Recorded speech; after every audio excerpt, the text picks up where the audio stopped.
गणतंत्र दिवस की आप सभी को हार्दिक शुभकामनाएं। इस बार हम 77वां गणतंत्र दिवस मना रहे हैं। भारत में 26 जनवरी एक इंपॉर्टेंट डेट है, जिस दिन हमें भारत का पहला राष्ट्रपति मिले। भारत के पहले राष्ट्रपति डॉक्टर राजेंद्र प्रसाद। भारत को पहली बार अपना संविधान मिला, कॉन्स्टिट्यूशन मिला।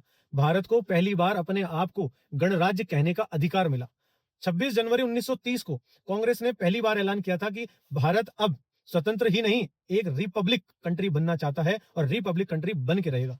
और इसीलिए हमने 26 जनवरी की डेट को इस तरीके से डिजाइन किया कि 26 जनवरी के दिन कांग्रेस ने ऐलान किया था, इसीलिए 26 जनवरी को भारत रिपब्लिक बना, क्योंकि दूसरी पार्टियां कोई थी नहीं और कांग्रेस अकेली पार्टी थी जिसने आजादी की लड़ाई लड़ी। और कांग्रेस अकेली पार्टी थी जिसके लोगों ने शहादत दी आजादी के लिए और पूरे सिस्टम को सेट किया। इंडिया को इंडिया बनाने में सबसे बड़ा योगदान अगर किसी का है तो है कांग्रेस पार्टी।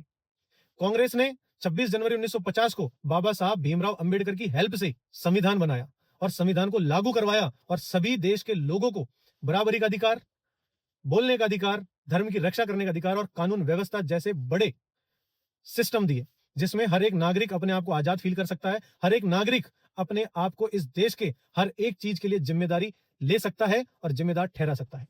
भारत का संविधान दुनिया का सबसे बड़ा संविधान है। भारत की ही एक पार्टी बीजेपी दुनिया की सबसे बड़ी पार्टी है आज की डेट में।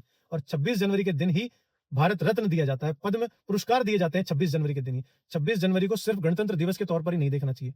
26 जनवरी बहुत सारे मायनों में हमारे देश के लिए इंपॉर्टेंट है। अब भारत के लिए 26 जनवरी किस तरीके से खराब हो जाती है, खराब करते हैं कुछ नेता और कुछ प्रशासनिक अधिकारी जिन्हें झंडा फहराना नहीं आता और झंडा फहराने के बाद सल्यूट मारना नहीं आता और झंडा फहराने के बाद उनका ध्यान होता है उस जगह जहां रील वाला कैमरा लगा हुआ है, जिस कैमरे में रील बन रही है। भारत का दुर्भाग्य यह है कि भारत के नेता और प्रशासनिक अधिकारी झंडा फहराने से ज्यादा रील बनाने पर ध्यान देते हैं और जब इन अधिकारियों को और इन नेताओं को रील स्टार कह देते हैं तो इन्हें बुरा भी लगता है और ये एक्शन भी ले लेते हैं।